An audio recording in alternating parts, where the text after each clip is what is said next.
तो भाई एनटीए ने ट्वीट करके बताया कि जो एग्ज़ाम हुआ था नीट का 3 मई 2026 को वो कैंसिल हो चुका है, क्योंकि पेपर काफ़ी बड़े लेवल पे लीक हुआ होगा, इसलिए एग्ज़ाम कैंसिल हुआ है। अब दोबारा से रीनीट होगा, उसकी डेट अभी नहीं बताई गई है कि कब होगा कब नहीं। ये है कि दोबारा से फॉर्म नहीं भरना पड़ेगा, ना कोई फ़ीस भरनी पड़ेगी, डायरेक्ट एडमिट कार्ड रिलीज़ होगा और नया सेंटर मिलेगा और हमें वहाँ जाके एग्ज़ाम देना होगा। अब भाई ये सिचुएशन बिल्कुल ऐसी हो गई कि इसको कोई बंदा एक्सप्रेस नहीं कर सकता कि अभी क्या सिचुएशन चल रही है।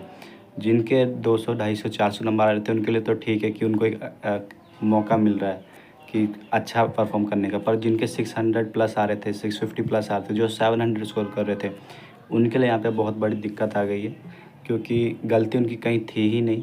पेपर जो लीक हुआ था इसमें बच्चों का कोई कसूर नहीं होता है, जो सिस्टम में कुछ फॉल्ट होता है, कहीं से पेपर लीक हो जाता है, इससे बच्चों पे इफ़ेक्ट पड़ता है। अब उनकी जो मेंटल स्टेट होगी अभी बहुत हिली हुई होगी, और सिर्फ उनकी नहीं सभी बच्चों की हिली होगी, क्योंकि पेपर ये हर साल का ही हो गया लगभग, एक ना एक सेंटर पे लीक होता ही है। और इस बार इतना लीक हुआ होगा जो कि पूरा पेपर ही दोबारा से हो रहा, पूरा एग्ज़ाम ही कैंसिल हो चुका है नीट का।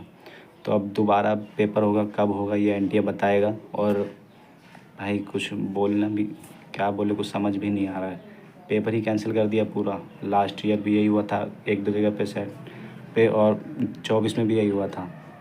तो अब लगभग पेपर कैंसिल तो हर साल का होना हो गया है, और कोई तैयारी कर भी रहा है नीट की तो अब किस उम्मीद पे करे, क्योंकि हो सकता है फिर तैयारी करे तो फिर 27 में भी पेपर लीक हो जाए, वहाँ भी कैंसिल हो जाए। तो अभी यही है कि अब इसको एक्सेप्ट करना पड़ेगा, पेपर कैंसिल हुआ है, लीक हुआ था, तो अब दोबारा से रीनीट होगा। हो सकता है कि 20 दिन बाद, 30 दिन बाद, कितना टाइम मिलेगा वो एनटीए ही बताएगा। तो बाकी मैंने एक दो टीचर का वीडियो देखा है, तो वो बोल रहे कि लगभग 1 महीना तो मिलेगा ही, 30 दिन के बाद ही दोबारा से एग्ज़ाम कंडक्ट हो पाएगा, क्योंकि फिर अगर इस बार पेपर लीक नहीं होना चाहिए, इसलिए एनटीए को काफ़ी सारी लेयरिंग करनी पड़ेगी, और सिक्योरिटी देखना पड़ेगा, सेंटर पे जाके अपना वो गार्ड सब रखने पड़ेंगे। इसलिए पेपर जो होगा वो कम से कम मान के चलो कि 30 दिन तो मिलेगा ही, तो 30 दिन के बाद ही पेपर होगा। तो अभी एक चांस है उनके पास जो कि बॉर्डर लाइन पे थे, या जिनके कम नंबर थे, या जिनके 650 प्लस भी आ गए थे। अब देखो दोबारा से पेपर तो देना पड़ेगा ही, सबको ही देना पड़ेगा।